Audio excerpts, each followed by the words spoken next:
Hello guys, welcome to Tech Update channel. Hope you're doing well. In this video I'm going to show you how to prevent Gmail hacking.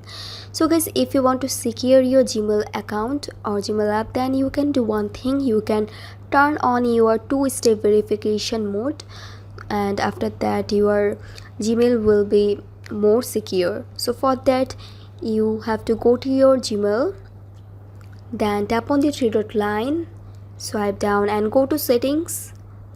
Now select your Gmail, tap on manage your Google account.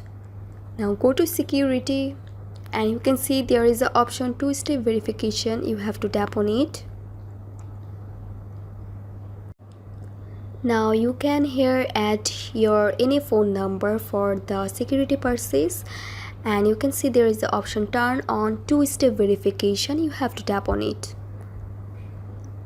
and then you have to enter here your phone number with the country code, and then your number will be received a code. You have to enter the code here, and after that your two-step verification mode will be turned on.